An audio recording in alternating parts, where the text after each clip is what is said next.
Okay. I can hear you. Let's get started. Hi, Roger. Hi. So this is the second meeting of the year for the Audit Committee for the Auburn Industrial Development Authority. There's only two things on the agenda. There are two policies that we need to review. One is the whistleblower policy and one is the committee charter, which were distributed last week. Unless there are any questions or edits you'd like to recommend, this should be a pretty short committee meeting. But okay. Did you have a chance to look at these policies? Oh, we need to update the address on that one. Yeah, the charter's pretty. Did you have any questions on it? I didn't have a chance to look at it, but that's me. I didn't have any questions on it. Yeah, they're both pretty typical. So great. So would it be the recommendation to the board to approve these as they exist now? Yeah. Great. Good meeting, guys. Have we ever had any whistleblower situations? We have not. Okay.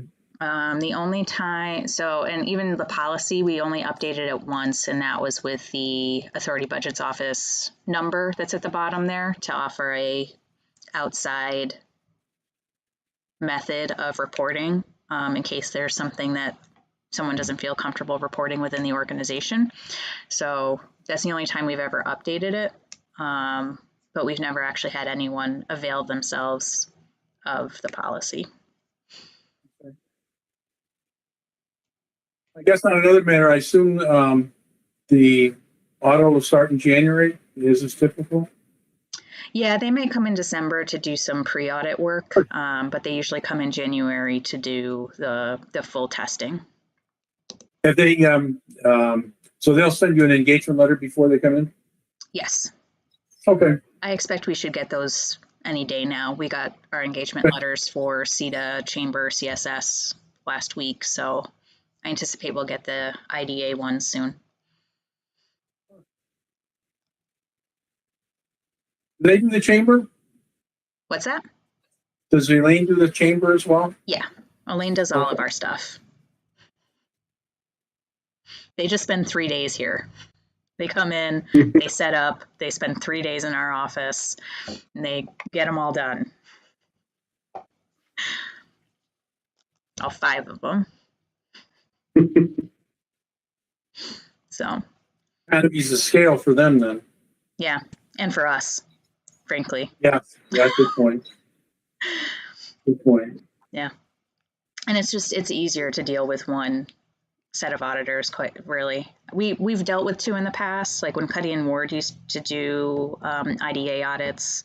There was a period of time when we dealt with both Buffington Holland and Cuddy and Ward, but or for a while there, Cuddy and Ward was doing the CCIDA and Elaine was doing AIDA. So we've dealt with 2 auditors in the past, but it is easier to have one group doing all of them. Good. So, and then basically what we anticipate is they'll have a draft audit for the committee and the board to review in March. We'll have the audit committee meet prior to the March board meeting to kind of go through the more detailed overview of the audit, and then Elaine will give a summary of the audit at the regular board meeting. They always call a board member or 2 as part of the audit, so one of you might get a call just on typical audit procedures and internal controls and stuff like that. Sure.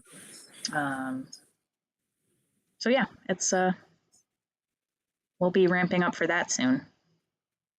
Okay. We go straight from budget season into audit season, which is fun. I'm certainly in my element at that point. So, okay. Anything else for the committee? I don't have anything. Motion to adjourn. So moves. Motion by Roger, second by Brandon. All in favor, I guess. Aye. And we will break until 5 o'clock when the regular meeting starts. All Thanks, right. guys. Okay.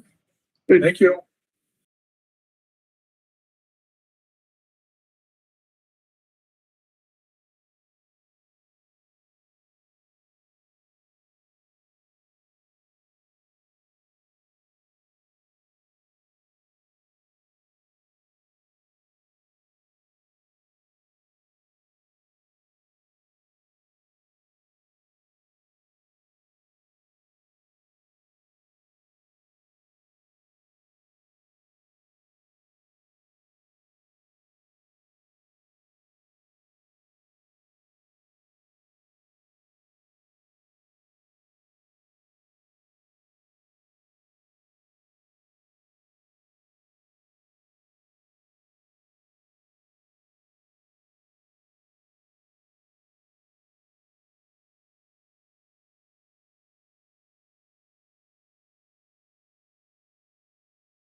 Hello.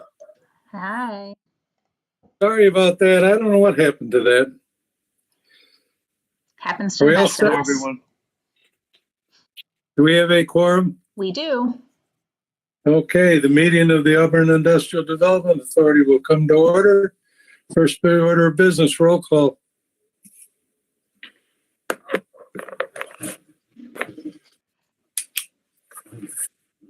Want me to do it? Yes. Okay. Sorry. Mr. Dacey, Here, Mr. Andre,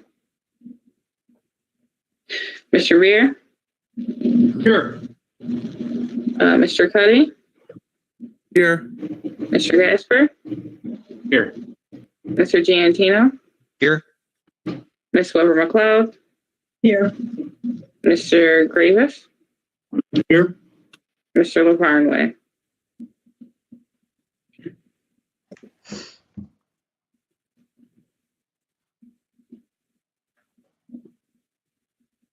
Mr. LaVarnway is not there? Nope, not here. Okay. I had a discussion with him. He was talking about going off the board at the end of the year. And I think I've convinced him to stay on for a while until we can get somebody, to at least stay on until we can get somebody to take his place. But he hadn't gotten back to me as what he wanted to do, so I don't know where we're at with that. Is there a motion on the floor to accept the minutes for the 21st meeting? So moved. Second, please. I'll second. Thank you. Any discussion? Changes? The only discussion I have is that Jimmy has the best bookcase in the background. That was on this minutes. Okay. And he's read all of them. Yes. Now, are there any serious changes to the? All those in favor? Aye. Aye. Opposed, abstentions carried. I wasn't present, so I'll just say present. Fine. Bills and communication. For the month of October, we had the new core public hearing bill for $30.24. And then we have the pilot disbursement report. So everything that's listed on the side, I broke down between the city, school, and county. Came to a total of $413,000, $433.79. So that included the Auburn Community Hotel, Carolina Eastern Vale, Community Computer, Mac Studios, and Testy Plastics. Those were all dispersed on the 5th of November. And we have PBM Enterprises that came in on the 6th, so that will have to be dispersed. Okay.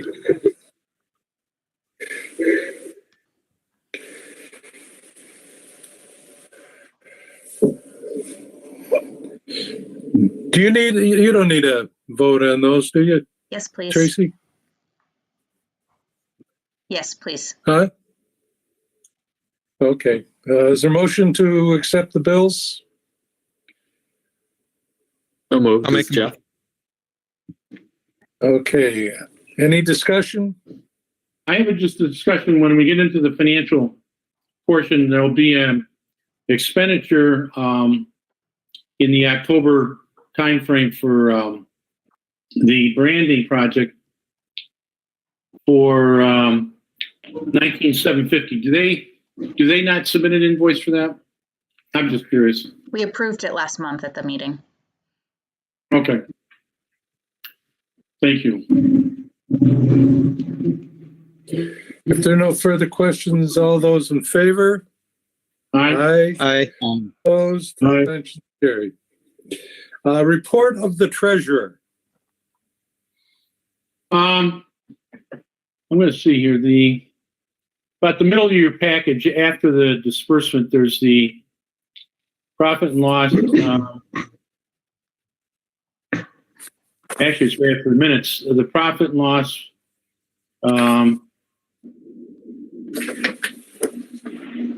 Budget performance October 2020.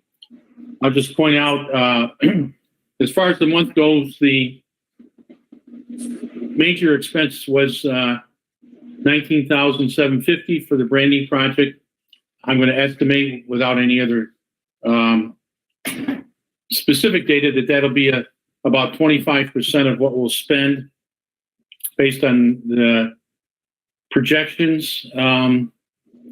And so far, obviously, our income year to date is almost 180,000. So we will end up in a solid position, which we understood, and accordingly are making our investment in the branding project accordingly. So like I say, I'm expecting, Tracy, you probably agree with me, expecting that we'll have about 60,000 more in expenses. I don't know if they'll all be in this year, but essentially keep that in your mind. We have one more contract services to be paid to the county for 5,000, and everything else seems to be on budget and we're not significant. Any questions on the profit and loss year to date? I would just point out that you can expect the new core administrative fees to come in prior to year end. Oh. Any projection on what that is? Good question. I don't have the application and what 1% of their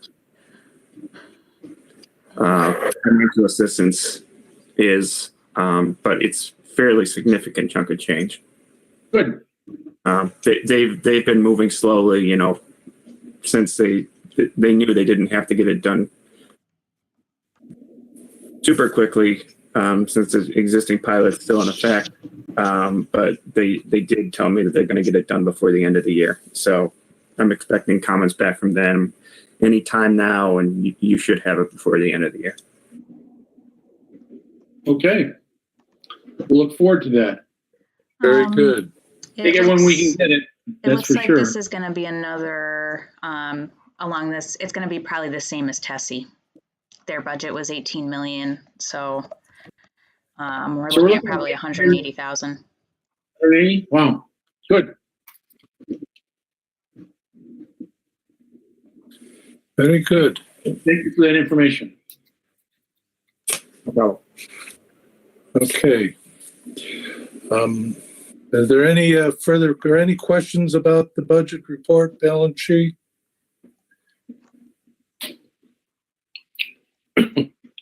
Motion on the floor to accept it. Gwen, second, please. Second, Terry. please. Terry is seconding. Okay. I will second it. All those in favor? Aye. Opposed, abstentions carried. The pilot disbursement report.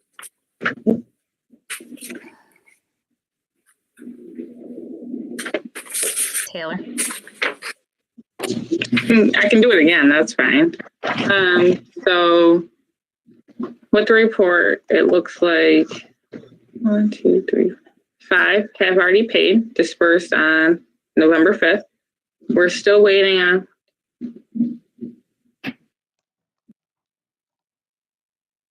10 of them. 1 needs to be dispersed. Okay. As a reminder, these are due January 1st, so it is not unusual that we would be waiting on so many at this point. They typically stream in December. As you reiterated last time, there's no expectation of any deficiencies here. Not to this point. We've not received any notification that there might be a problem. Okay. Okay. Is that date right year 18 out of 20 for Tessie Plastics? So that is not accounting for the new pilot, which will begin next year. Okay.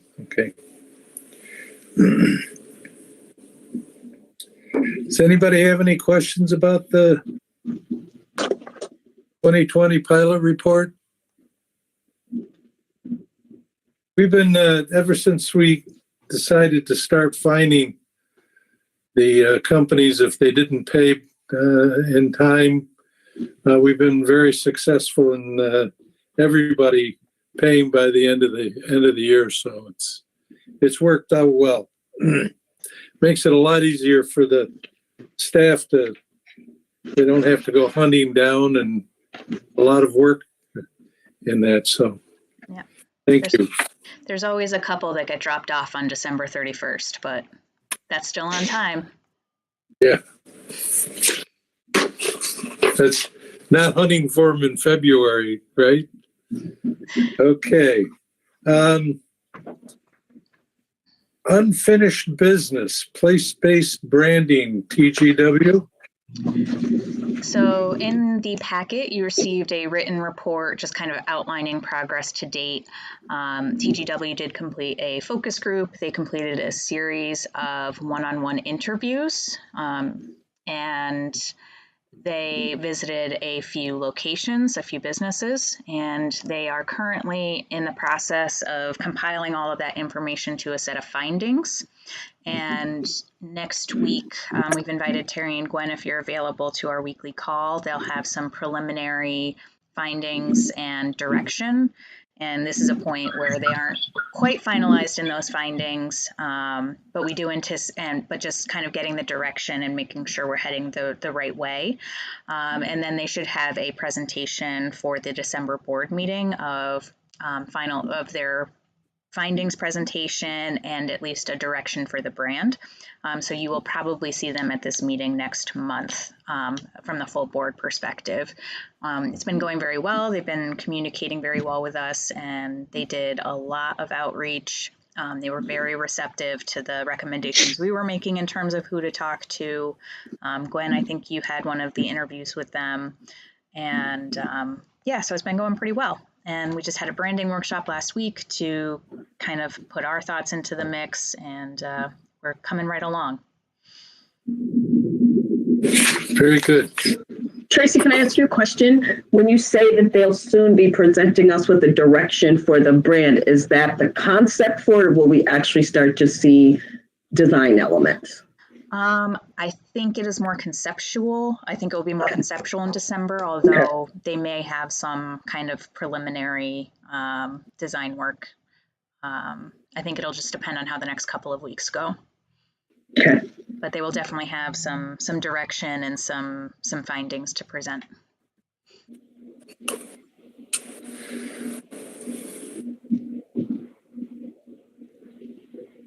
So if anybody have any questions on that?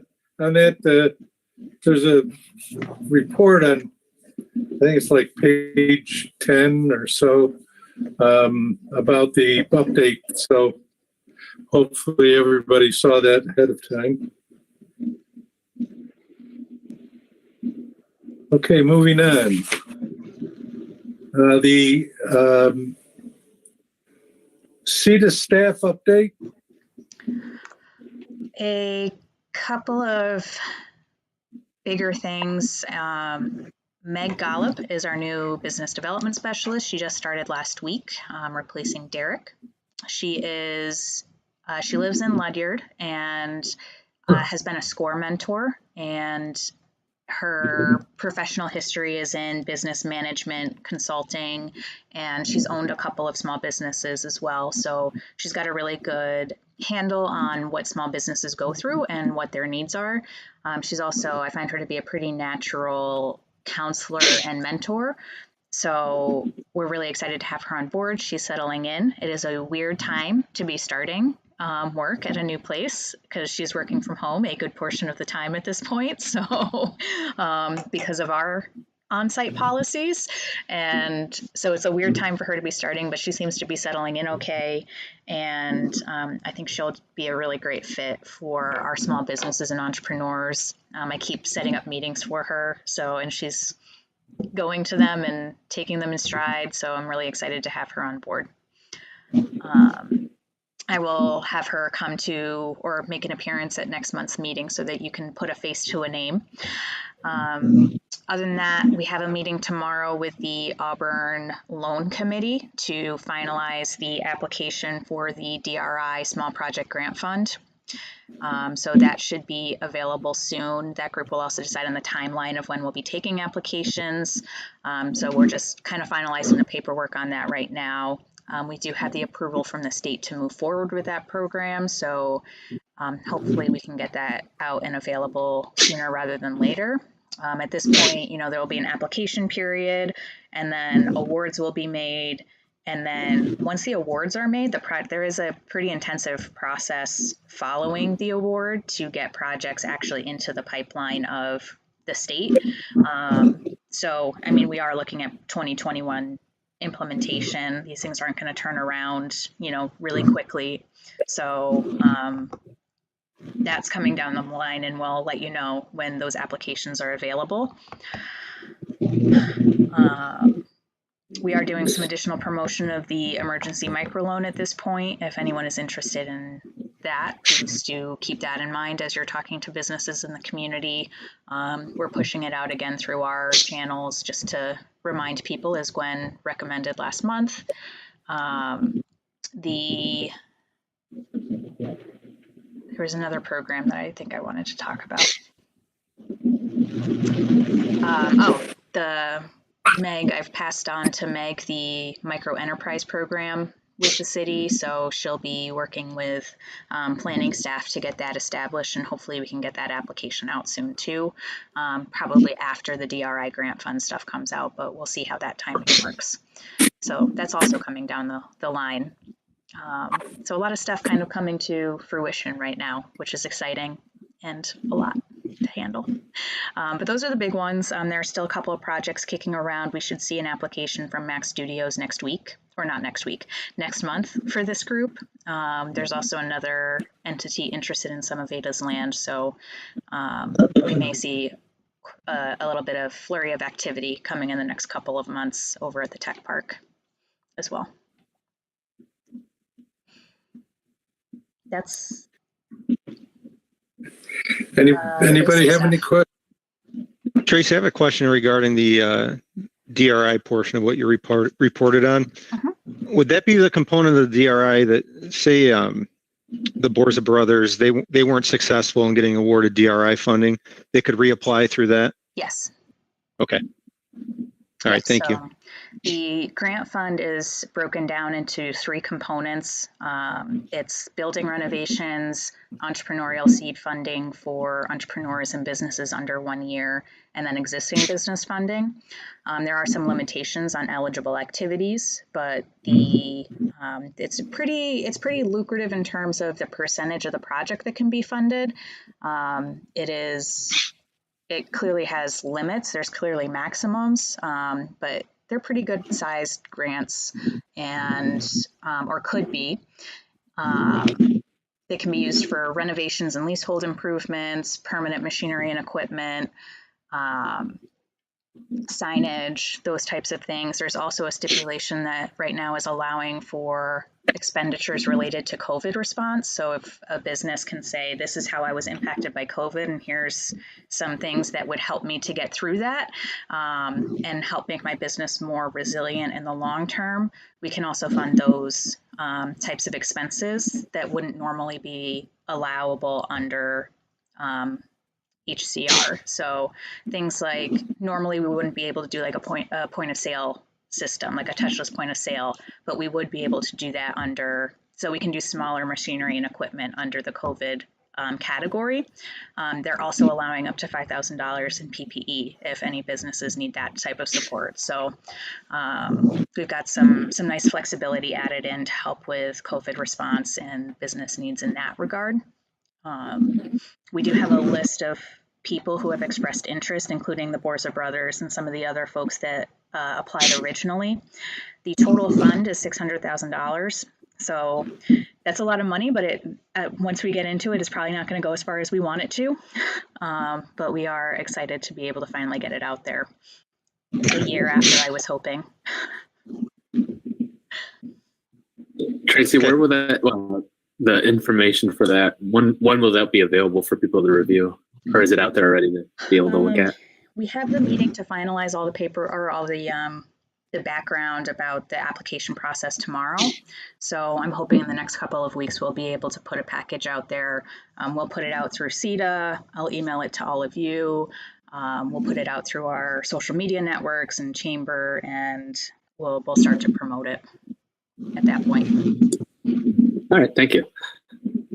Could the sidewalks come under that? Sidewalks will not be allowable. No ancillary site work is allowable. Tracy, can I ask a question? If someone wasn't selected in round one, I imagine there was a specific reason they weren't.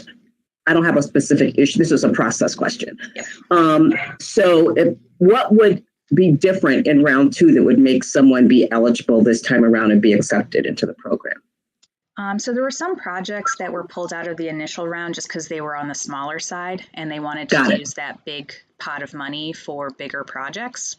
Got it. So they were specifically told, let's put you into the running for the small project grant fund.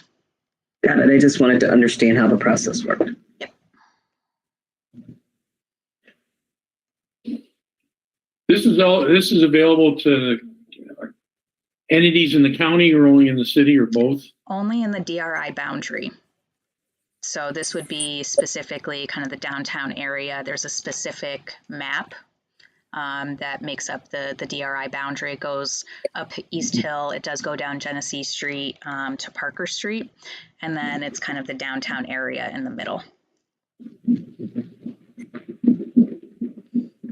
Thank you.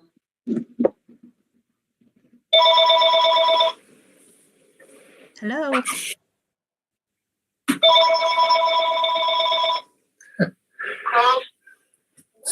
I got Mac Studios calling me. Oh, pick it up. My wife got it. Moving on, the audit committee review. The audit committee just met. I don't know if one of you want to give an update. They reviewed 2 policies.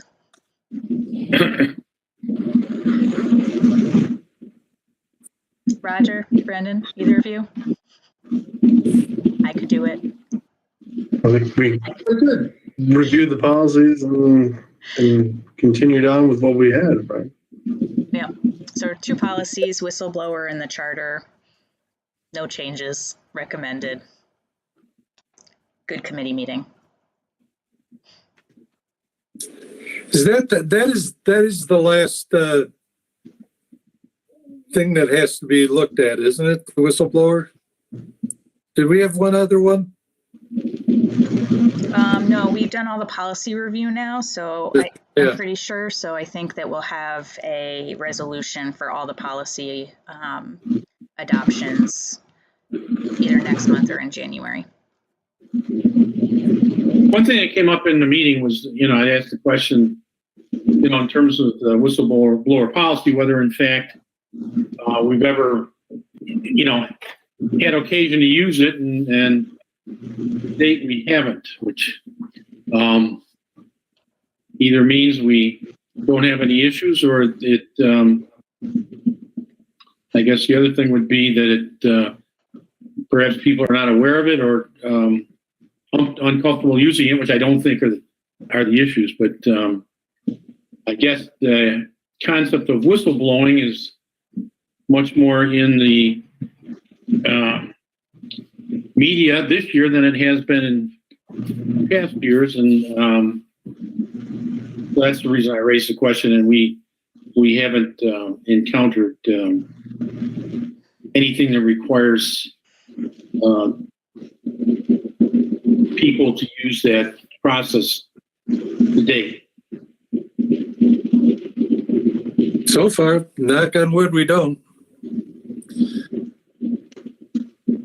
Okay, anything else? Now, the self-evaluation form is part of your packet. I would appreciate it if you would send them in as soon as possible so we can get that taken care of. Certainly our goal is 100% participation in that. They are anonymous, so. Yep. Anybody have any questions on that?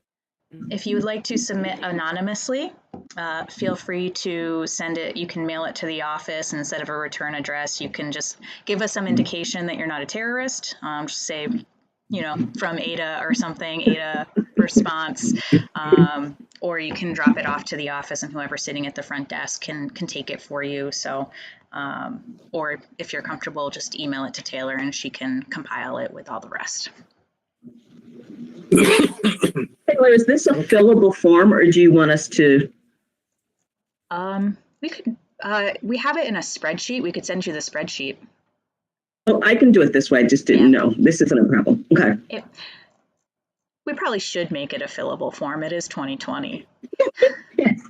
Listen, if you saw my handwriting, you know why I'd be asking that question. Well, most of it's Who would just have check known 9 marks. months ago that we need it? Okay, moving on. Are there any board member updates?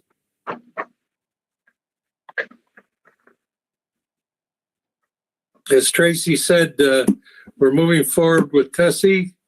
One of the good things is that the power line does not have to be moved, and that was a big hold up on that, and so that's a definite plus there. Yep, that's for There was an Mac Studios. Pardon me? That's Mac Studios expansion. Yeah. So, anybody have anything?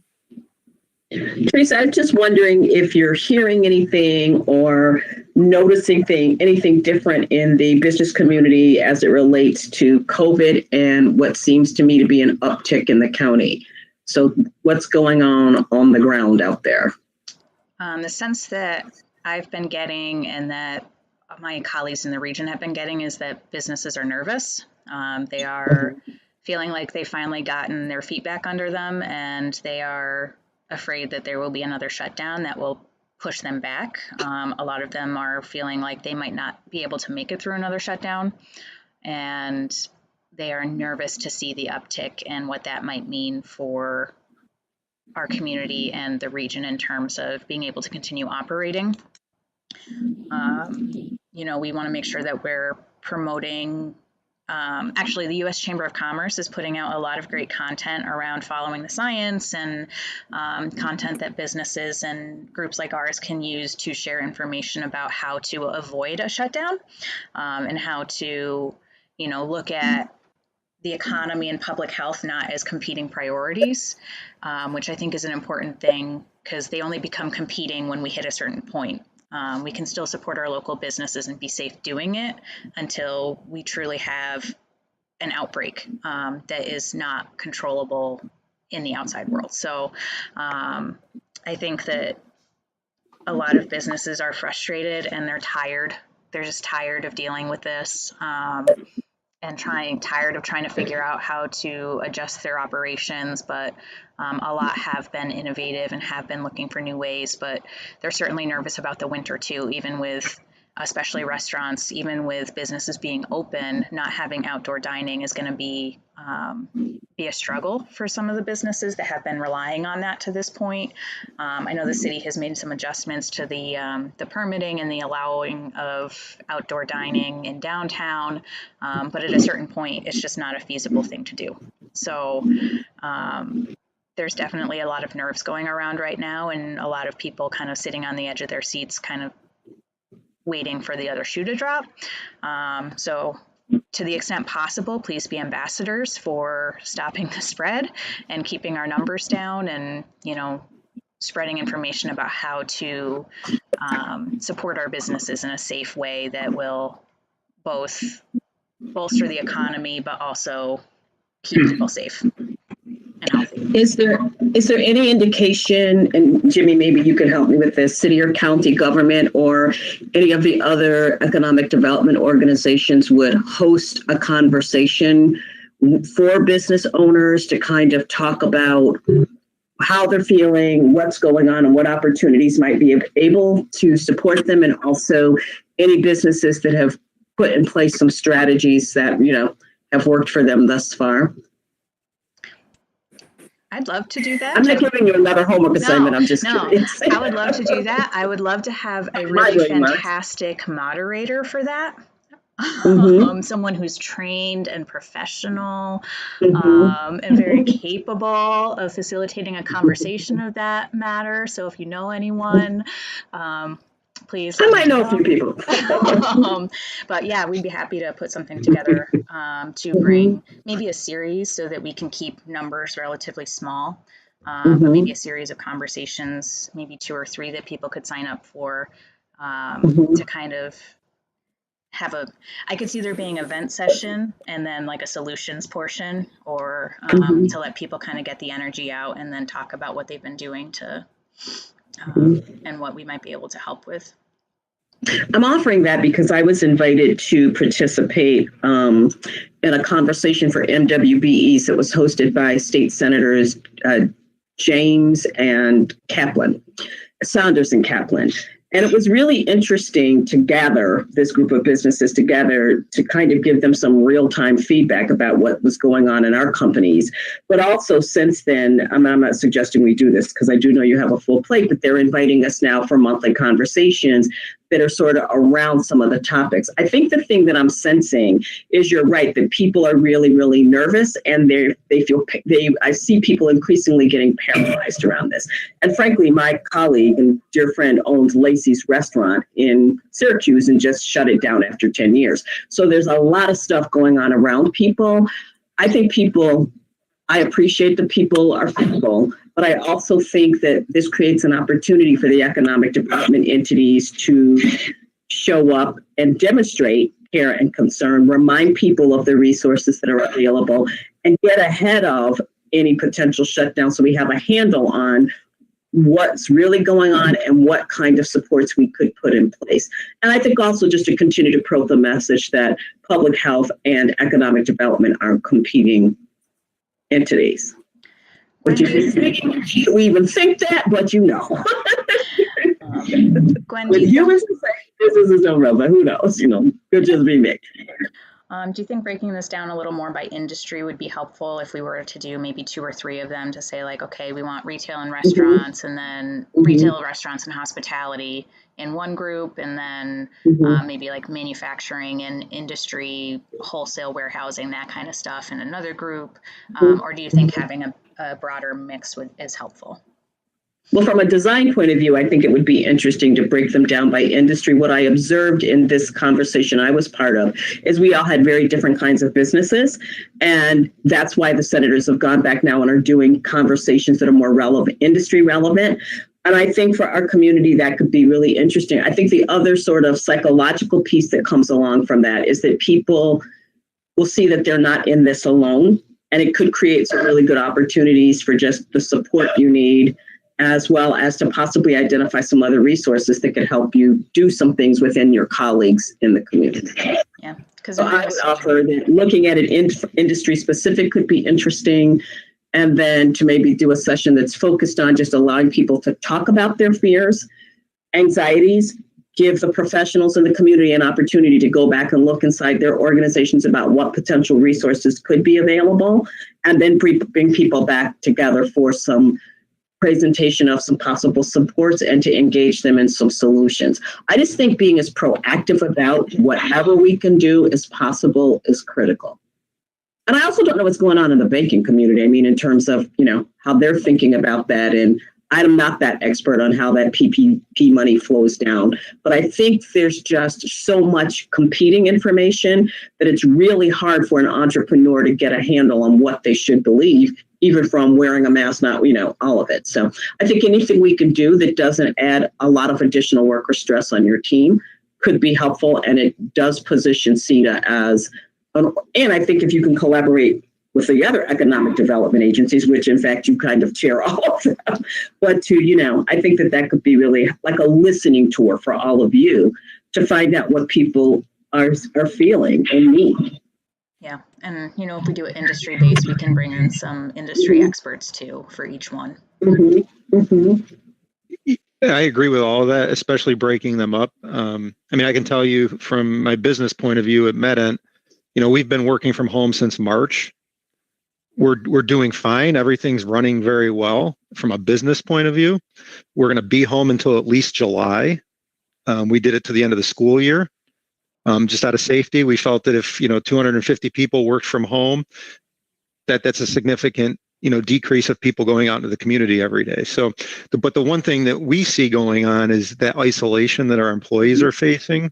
That's a whole different aspect that, thankfully in January of this year, we instituted an EAP program just before we left the building, and it's been heavily utilized. And I'm sure that there's other people out there, not from a business point of view, but from a personal point of view, are having severe anxieties that affect business. Mm-hmm. The next anxiety that we're talking about is now that all this news about the vaccines are coming out, what can we do? Can we require people to get vaccines? What do we do if somebody doesn't want to get a vaccine? So I think those questions are going to come up too for businesses, and how to approach those things. Mm-hmm. I think that's a good point, Jimmy. And so, Tracy, maybe even one of the resources that comes up would be, what are the local services that can help people do that? I actually have a client that's a pretty major law firm that has all of their lawyers working from home, which is interesting. But that is that sense of, just the stress of having to conduct your business in a way that you've never conducted it before has the potential to impact productivity. And I think I don't know, this is a new normal of sorts. I'm hoping it's not the normal for the rest of my life. But I think that if we can mobilize ourselves to kind of just get a handle on what's really going on out there, and then talk about where there might be opportunities for support and resources, I think that's just important to get ahead of it before it actually hits. Yeah. So maybe we also... One of the things I think we really need is more of a team approach to this problem than the I approach. A good example is that the governor came out and said that anybody that has more than 10 people at their house for Thanksgiving is going to be fined. Well, he knows, and everybody else knows, that that's not sustainable as far as catching people and doing. He did it for the shock value because he couldn't figure out any other way to get the word out that this is really serious business. And we need more people thinking like that and getting the word out how serious this is, instead of thinking about themselves as much as they are. Pardon me, as much as they are. And there's other stuff bubbling. I saw Lieutenant Governor Hochul on the news today just trying to clarify what he's talking about. But I also saw that the sheriff in Fulton, it said basically he is absolutely going to refuse to, so we got all kinds of craziness happening right now, right? So I think if we can do anything to not be on the crazy train, that'll be helpful to local business owners. Because we've been on the crazy train. How do we get people to understand that even a group of 10 or more can blow up to having several people come down with the illness?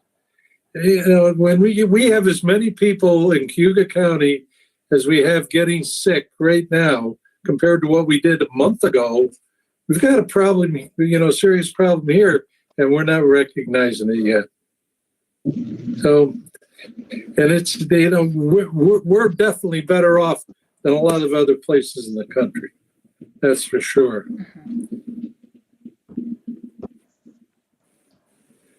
Hopefully this vaccine is going to work, but it's going to be quite a while before that gets we see any effect from it. Just another thought too, Tracy, and then, we can get off this subject. And if you want to think about this further, I'd be glad to do that with you offline. But I also think that we have to make this an economic development issue and not a political issue to the degree that we can, the way that we frame it, right? And so I think that that's a tension point. And I think that however this gets designed and whoever you bring on board to partner with you, right, as agencies to do it, we really need to talk about this as an economic development issue that's happening in our community. Like, it makes me really sad to drive downtown and see so few cars on Genesee Street when just the summer before you couldn't even find a place to park, right? And so I think how this gets framed is going to be critical in terms of inviting people in for the conversation. And I think what's even more critical is demonstrating that we have a community of government leaders, economic development leaders who are willing to listen, concerned, and willing to bring to bear whatever we have to make sure that folks thrive through this versus die or survive. So that's where I'm coming from with it. Thank you, colleagues, for allowing me to process that out loud. I was feeling some kind of way about that.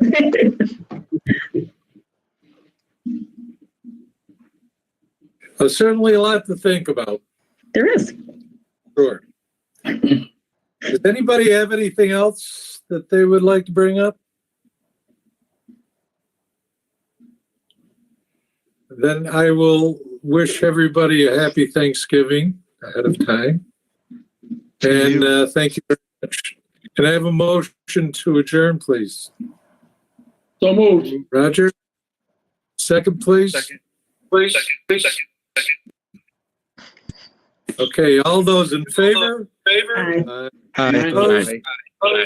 Take care, everyone. Happy Thanksgiving, everyone. Happy Take Thanksgiving. care.